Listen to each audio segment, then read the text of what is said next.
we've got another question from Horatio. Horatio writes, please correct me if I'm wrong with this conclusion. The deeper a voice is, bass, baritone, the more limitations there are to singing, frequency, range, and vowels in closed timbre, question mark? Well, basically, close timbre will exist whenever you are singing less than an octave below the first resonance of the vowel that you're singing. So lower voices singing ranges. This is a great question, all right? Great question, folks. The first resonances of all vowels for all voices typically sit in contact with the treble clef. The first resonances of higher voices sit slightly higher, of the lower voices sit lower. A typical bass is about D to D, and a typical soprano is about F sharp to F sharp. Most of us are between about an E flat and an F, like E flat to E flat or F to F. They're about an octave apart from your E to your ah, and they just move a little bit. Our ranges move a lot. So a bass range is, a couple octaves lower than some other high voice ranges. So where your range is relative to your resonances will determine how much you sing in what kind of acoustic register. So you're absolutely right. A bass range is rather lower relative to where their close timbre sits.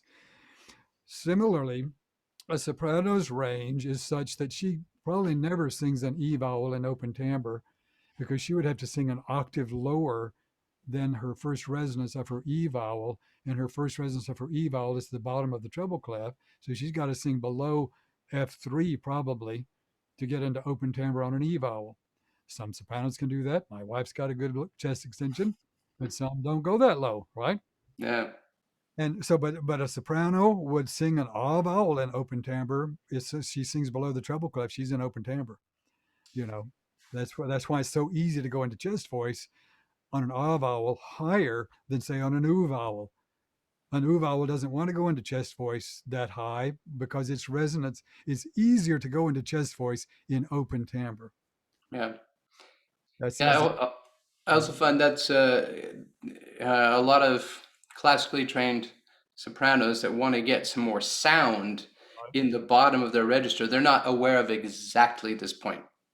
They can open the vowel more and it'll help get a brassy or timbre. They have to invite in more roughness. But the cool thing is, in order to get good roughness, I mean buzz, which helps your voice cut because it means high harmonics, you can do that in a head voice adjustment, a head voice laryngeal adjustment. You just have to learn how to get better chord closure as you're approaching that area. In the wild, head voice tends to, the closure strength of head voice tends to weaken near the bottom, which is why falsetto goes breathy on us until we learn how to close it into a good countertenor sound. It's breathy, but you can learn to close it using things like pharyngeal voice, which is another strategy that gives you in a mode 2 narrow thin fold setup with good chord closure. It's that really,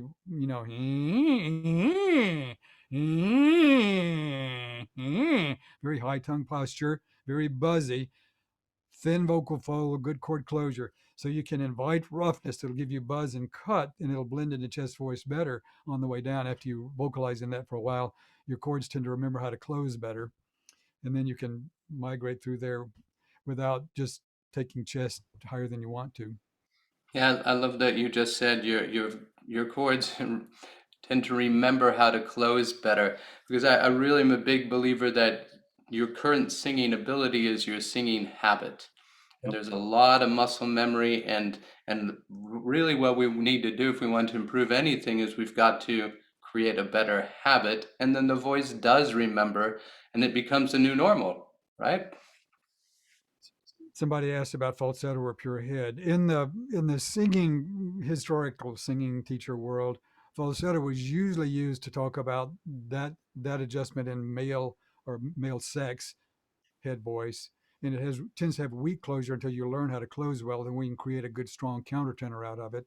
And we use the term head voice for that register in female. There's a lot of overlap between those two. So some people use the word falsetto for breathy mode 2 and head voice for pure, cleaned up mode 2. So it's just a semantic problem. And as long as we know what we're talking about when we're communicating with each other, I don't have a vested interest in one or the other way of talking about it. Thin vocal fold, where it's mostly a vocal ligament vibration with good closure, is a good head voice or a good countertenor falsetto or head, whatever you want to call it. And some voice scientists call that falsetto. It's a historic term that has some unfortunate baggage, but it's basically that mode 2 ligament vibration rather than bulk of the vocal folds, which is a chestier thing. Yeah, thanks for that clarification for Daniel. And it's a very good question too. And I get asked the same question often. It's really, that one's more of an issue of vocabulary, people using different words for the same thing. But that was a great explanation of exactly what is actually happening. And that's what I also believe we need to learn.